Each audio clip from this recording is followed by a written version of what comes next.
Olá, turma, tudo bem com vocês? Sejam muito bem-vindos à nossa aula número 4 da disciplina de Física, tá?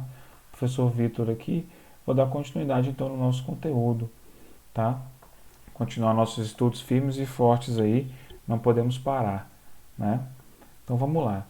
Nós vamos continuar falando aqui sobre a calorimetria, tá bom? O estudo do calor. Agora, né, numa etapa número 2, nós vamos falar então sobre o estudo do calor latente. Tá? Na aula passada nós falamos sobre o calor sensível e a aula de hoje vai versar justamente sobre o calor latente, a outra forma de calor que nós temos, tá bom? Vem comigo aqui então, ó. Nós vimos na aula anterior, tá certo? Nós falamos sobre a termometria nas aulas anteriores, tá? Sobre o que ela estuda, tá bom? E falaremos aqui nessa aula a fundo sobre a calorimetria, tá? Então a gente relembra o que é o calor. Calor é aquela energia térmica em trânsito de um corpo para o outro.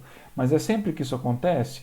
Não. Tem que existir uma condição fundamental para que exista o calor, que é o quê? Diferença de temperatura entre os corpos. Sempre tem que ter um mais quente e um mais frio. Sempre que existe isso, o mais quente passa calor ao mais frio. Então a energia térmica sai do corpo de maior quantidade de energia térmica em direção ao corpo de menor quantidade de energia térmica. Então essa energia que passa de um para o outro chama-se calor, tá? Na aula passada nós vimos que o calor sensível é aquele calor responsável simplesmente pelo aumento de temperatura. E hoje, tá? E hoje, qual que é a onde que o calor latente existe, né? Qual que é a sua função, tá bom? Então, o calor latente ele é a quantidade de calor associada à mudança de estado físico. Quando eu falo mudança de estado físico, eu estou falando simplesmente em quê?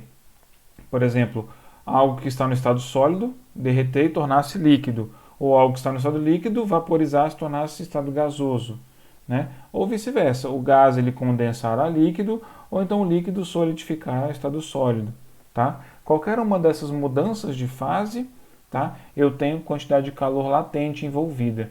Nós vamos perceber que sempre que uma substância estiver mudando de estado físico, ou seja, ela estiver vamos pensar na água, que é o caso mais simples, né? Se a água estiver fervendo e você aumentar a chama dela, não vai acontecer nada. A temperatura vai manter-se a mesma, 100 graus Celsius. O que vai aumentar é a rapidez com que o líquido vira vapor, né? O gelo. Enquanto você tiver água líquida misturada com o gelo, né, proveniente do derretimento do gelo, eu tenho certeza, posso te garantir que a água que derreteu do gelo, misturada com o próprio gelo ali, elas continuam em 0 graus Celsius até todo o gelo estar derretido. Daí o líquido continua aumentando de temperatura. Interessante essa parte, né? Para você ver que nem sempre a gente precisa fazer algumas coisas para poder acelerar, né? Não tem como acelerar aumentar a temperatura da água demais, né, em casa, porque a gente não consegue passar do estado líquido, não consigo passar dos 100 graus Celsius, a gente não tem condições para isso, por exemplo, né? Então, eu posso calcular o calor latente envolvido em uma transformação física a partir de dois parâmetros distintos. Primeiro é a massa do corpo, geralmente em gramas, tá? Então, a massa do corpo, tá? Então, quanto mais, vamos pensar em água, quanto mais água você tiver, mais ela demora a ferver, mais calor você tem que dar para essa água ferver, né? Pensa bem comigo aqui, ó, se você coloca 100 ml de água, um copinho de água numa chaleira e põe 1 litro de água, quem é que ferve mais rápido? Né? Ferve mais rápido que tem menor quantidade. Por quê? A menor quantidade de água precisa de menos calor para ferver. É aí que tem essa ideia, certo? E qual é o outro parâmetro, né? É o calor latente de fusão ou de vaporização. Então eles vão indicar quantas calorias, quanta energia eu tenho que dar para que 1 grama daquele material ele se modifique, né? Ele mude de estado. Tá legal? E daí eu tenho o calor latente de fusão ou vaporização, né? Que é quando eu passo a fusão de sólido para líquido, líquido para sólido, e o calor latente de vaporização é quando eu tenho estado líquido para gasoso ou gasoso para líquido, tá? Então nós vamos utilizar então a equação do calor latente. Quantidade de calor Q é igual à massa da substância vezes o calor latente, seja ele de fusão ou de vaporização, tá? Para a gente não importa muito aqui se ele é de fusão ou de vaporização, é só para te mostrar que tipo de transformação está acontecendo. Mas o que importa para a gente aqui é saber calcular de fato quanto calor está envolvido nessa transformação. Ou ainda, saber calcular um desses três parâmetros que ele te pedir. Tá certo? Vamos aos exemplos aqui então? 3 exemplos para ficar bem claro para você. Tá? Olha só. O calor específico latente de fusão do gelo é de 80 calorias por grama. O que isso aqui significa? Né? Vamos pegar aqui o nosso pincel, só para te mostrar aqui, ó. Quando ele te fala 80 calorias por grama, isso aqui é o próprio calor latente. No caso aqui, ó, é de fusão, então a gente poderia colocar aqui o LF. Né?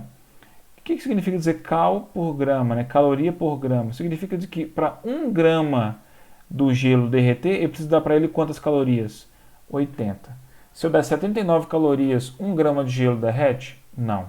Ele continua sendo gelo no estado sólido. Agora, se eu dou 80 calorias para ele, ele derrete. Né? Aí ele derrete e vira água líquida. Para fundir uma massa de gelo de 80 gramas, tá? Então isso aqui, ó, para a gente vai ser a massa. Sem variação de temperatura, a quantidade de calor latente necessária deve ser de quanto? Ora, aplica a equação, né? Ó, Q igual a M vezes L. Tá? Então vai ficar como aqui a nossa equação? Q é igual a 80 vezes 80. 80 vezes 80, turma, é quanto?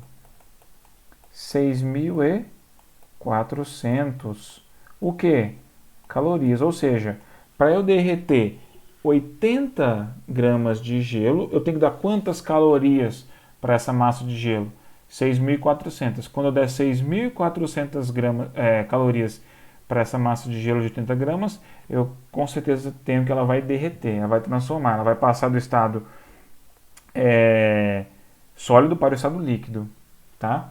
E a mesma coisa aconteceria se eu tivesse, por exemplo, água líquida a 0 graus Celsius, né? E se eu retirasse 6.400 calorias dela, né? Porque no fundo, quando você põe alguma coisa no freezer, ele faz isso, né? O freezer, ele tira calor das coisas. Então, se eu tirar calor, se eu tirar 6.400 calorias de 80 gramas de água líquida, ela se torna gelo, 80 gramas de gelo, né? Bem interessante essa situação. Tá? Mas então aqui para a resposta do nosso problema fica sendo a letra E, né? Eu tenho que dar 6.400 calorias de calor latente para que ele mude de estado físico. Perfeito? Bem mais simples do que o calor sensível, concorda comigo? Vamos para o próximo. Um recipiente armazena 500 gramas de água no estado líquido, sem que haja mudanças na temperatura da água. Por que toda hora ele fala isso aqui, ó? Sem que haja mudanças. Porque se houver mudança, eu não estou falando mais de calor sensível, né? Eu não estou mais falando de calor latente, eu estou falando de calor sensível. Então, não tem mudança de temperatura? Opa, beleza, calor latente. Né? Sem que haja mudança na temperatura, repentinamente, todo o seu conteúdo é evaporado. Determine a quantidade de calor que foi transferida para o conteúdo desse recipiente. Então, ele me deu aqui o calor latente de fusão e ele me deu aqui, ó, 500 gramas de água. Isso aqui é exatamente a massa. Então você aplica na equação aqui, ó, calor latente, o calor, na verdade, é igual a massa vezes o calor latente de fusão. Então a massa aqui, ó, 500 gramas e o calor latente, 540, tá? Então 500 vezes 540 é exatamente igual a 270.000 calorias. Então, quando você dá aí para 500 gramas de água 270.000 calorias, ela deixa de ser líquida e passa a ser gás, evapora. Tranquilo? Esse é o significado físico do que a gente está estudando. Perfeito? Para a última aqui então, ó. Inicialmente em estado líquido, um corpo com massa igual a 40 gramas é resfriado e alcança devido ao resfriamento o estado de fusão. Sabendo que a quantidade de calor é de 1.200 calorias, determine o calor latente de fusão desse corpo. Bom, vamos ver o que tem aqui, ó. 40 gramas é a massa, né, desse corpo no estado líquido. Né? Ele é resfriado e alcança devido ao resfriamento o estado de fusão. Sabendo que a quantidade de calor é de 1.200 calorias, ou seja, se ele falou que é só calorias, pessoal, isso aqui é o quê? É o calor envolvido, que ele foi retirado. Não é? Então eu vou colocar ele aonde? Na letra Q. Então se você colocasse aqui, ó, fosse utilizar o que está aqui no começo, seria 1.200 é igual a 40, 40 aqui, ó, 40 vezes L, tá? Então 1.200 é igual a 40 vezes L. Mas aí ele resolveu isolar, né? Deixar o L na frente. É a mesma coisa. O 40 estaria multiplicando, ele passaria para cá dividindo. Então fica 1.200 dividido por 40. 1.200 dividido por 40, eu preciso de 30 calorias para que cada grama desse material se solidifique. Não é? Então, para ele começar a se transformar no estado sólido, cada grama desse material tem que ter retirado dela 30 calorias. Só nessa situação aí que você vai ter o congelamento desse material. Tá? Então não confunda. Ao falarmos só de calorias, nós estamos falando apenas da quantidade de calor que. Quando nós falamos calorias por grama, esse é o calor latente, de fusão ou de vaporização. E tudo que está em grama é a massa que a gente vai trabalhar. Perfeito? Tranquilo? Aula bem curtinha, bem direto ao ponto aí, tá? Para que fique bem claro o conteúdo para vocês, tá bom? Então espero que vocês tenham gostado da aula, espero que vocês tenham curtido a aula, tá? Qualquer dúvida, estou à disposição de vocês, tá bom? Podem procurar. Então um grande abraço, fique com Deus e até a próxima aula.